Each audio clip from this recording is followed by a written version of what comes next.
Aloha, this is Pastor Tom Choi welcoming you to our Wednesday check-in for February 3rd, 2021.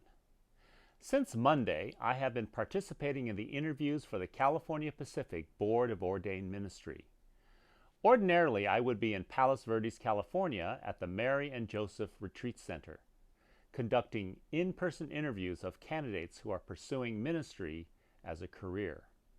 But because of the COVID pandemic, we are conducting the interviews virtually. I thought I would give you an idea of how the process of becoming a United Methodist pastor works. First of all, you must be a member of a United Methodist church or ministry, such as a campus ministry, for at least a year, and you have explored this call to ministry with your pastor. Now, this calling includes determining if you are called to be an elder, which means you are called to serve and lead a local church, or if you are called to be a deacon who may serve in a specialized ministry of the church but isn't the pastor in charge. Or you might serve in a non-church setting such as a hospital, school, or counseling center. The local church or ministry screens and then votes to approve the person to be a candidate for ministry. During the candidacy process, the candidate is assigned a clergy person as a mentor who guides the candidate through this process, including going through a psychological assessment. Now, this is an important step. Those of you who have been around a while will remember a man named Jim Jones. Jim Jones was a student pastor in the Methodist Church but had a troublesome psychological assessment and was not allowed to become a Methodist pastor, and went on to form a community that eventually moved to Guyana, Africa, and became known as Jonestown. Are you familiar with the phrase, drinking the Kool-Aid? That means someone who has fallen for a fatally wrong ideology or person. This goes back to Jim Jones, who led about 900 people into a cult that moved to Africa, leading them to drink Kool-Aid laced with cyanide, and all of them died in mass suicide. Back to candidacy, you are evaluated by a district committee on ministry for appropriate calling to representative ministry, fitness for ministry, and psychological and emotional health. At this point, if you are approved, you may serve as a local pastor and attend licensing school, and every year attend what's called a course of study. This is usually for people who have at least a high school diploma but do not have a college degree and a Master of Divinity degree from an approved seminary. For those who wish to pursue full ordination, you move on to apply to the Conference Board of Ordained Ministry. I am honored and blessed to serve as the chair of the board. As a candidate, you'll write 6 papers: an autobiography, preaching and worship, Bible study, theology, the practice of ministry, and Christian lifestyle. If your papers are scored as acceptable overall, you are granted an interview in either February or March. If you pass your interview, you are considered a provisional member and are commissioned for ministry, and you will receive an appointment.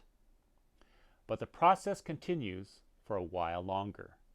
During this provisional period, you go through a residency, kind of like a doctor goes through a residency period. There are additional required training events, and you are supervised by the district superintendent for a minimum of 2 years. You then go through another period of paper writing and interviews.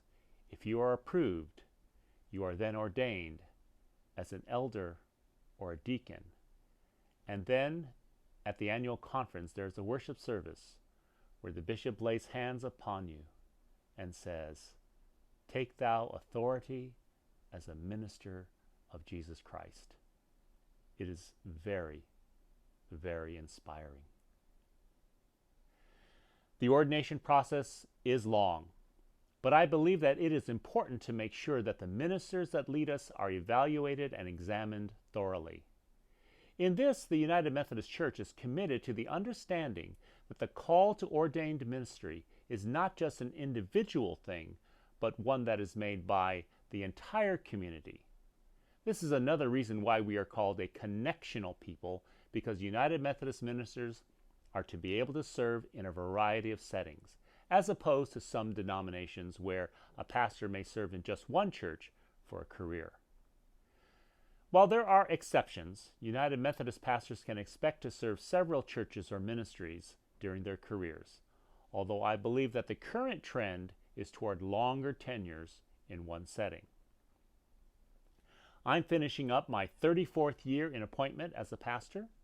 First UMC is my 6th appointment. So far, the longest appointment I've had at one church has been 12 years, and the shortest appointment was 2 years. And while I certainly hope that I'll be here at First UMC for a long time, I also know that the bishop, in consultation with the district superintendents, can move me to another church at any time. But usually any change would be on July the 1st.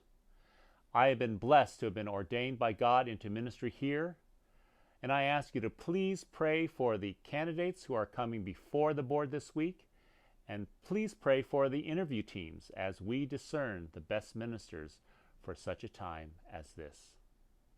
To the glory of God in Jesus Christ. Amen. Our Zoom prayer group starts in a few moments. Please also join us this Sunday at 10 a.m. for online worship in English, where we will celebrate Holy Communion, and I'll be preaching the sermon, Vaccinating Your Faith. Our Tongan worship is online at 11.